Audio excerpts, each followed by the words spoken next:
All right, back outside now for your midday fix. We're with Harold Enger from SpringGreen Lawn Care. Welcome, Harold. Nice to see you. Thanks, Steve. Appreciate it. Lawns are always beautiful this time of year, right? When the snow melts and the trees are starting to leaf out, but they don't stay that way. No, they don't. And then because it is a man-made system, you have to maintain it. Right. This isn't natural, so we have to maintain it certain ways. Listen, you're holding this rake here. That's I guess that's a dead giveaway for what we're going to talk about. Well, the first thing you should do, if you haven't done it already, and it's been tough because it's been so wet, is to get out, rake up any extra leaves that have been laying around on the lawn over the winter time. Just get them up off of the lawn so that the grass has a good chance to come up. Another good process that you can do in the spring is to core aerate the lawn. Now this is a core aerator, and I did a little demonstration here. You can see all these little plugs of soil that I left there. You want to leave them there. Okay, but most of us don't have a machine like that. That's pretty fancy. Right. You can rent that from a rental center or your hardware store. A lot of them do it. Or of course you could always call SpringGreen. We can come out and do it for you too. All right, and should we be fertilizing this early? Yes, you should, and this is a good time to fertilize, and there's a lot of different products available. You can go to your hardware store and find many different products. You want to look for the different products that are available.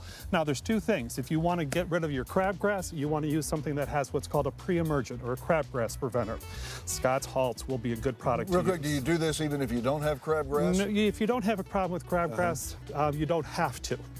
The best thing that you can do, and we'll talk about that in a minute, is mowing. Now, after you've put if you have aerated, you wanted a seed, this is a good time to do it. You put down your grass seed, look for your seed. There's always a seed label on there, Steve, that will give you the percentage of grass that you want. The types of grasses, you want about 80%, 70 to 80% bluegrass. What do you say to those folks who are concerned about putting chemicals on their lawn? Well, certainly. And the one thing I want to talk about that is to say that the people that work for us are all licensed, they're all trained to do these products. These products are all labeled for use on a residential lawn. So we're not using anything fancy. You can buy them at the hardware store. And we use them in very small quantities, only when they're needed. We try to limit it to that, following an integrated pest management, integrated IPM approach. Very good. It's going to be a few weeks before we need to mow our lawns because the grass hasn't gotten up there. Any preparation we need to do before No, not really. You just want to mow high. Mowing about 2.5 to 3 inches is going to be the best thing for your lawn. You're going to keep your weeds down. Reducing chemical usage by mowing high is one of the best things you can do. Best weed control method of them all. I think I heard Tom Skilling say yesterday that this has been, I believe he said, the wettest spring on record.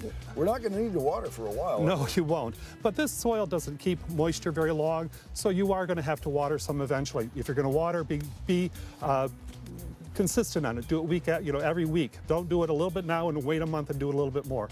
Turf is a pretty good resilient grass. It will keep on going for a long time, about a month without water. Yeah, I guess by August we're going to have to start pouring it on, though, right? Exactly. Well, usually the August we get rain, it comes in there. The other thing I wanted to talk about quickly, when you go to the hardware store to get your products, my favorite, Lens Ace Hardware in Roselle is the one that I go to because it's right down the street. It's always a great place to have. Looking at your products, this is for dandelions. This says weed and grass killer. You don't want to use this on your lawn. It'll kill everything. Really? Yes, you don't want to use that. That's what you'd use in let's say in a flower bed to kill something there, or in the cracks in your sidewalk. Just in isolated areas, not the whole lawn. Right, not the whole lawn. This is good for just a spot dandelion here and there. It's a really good thing.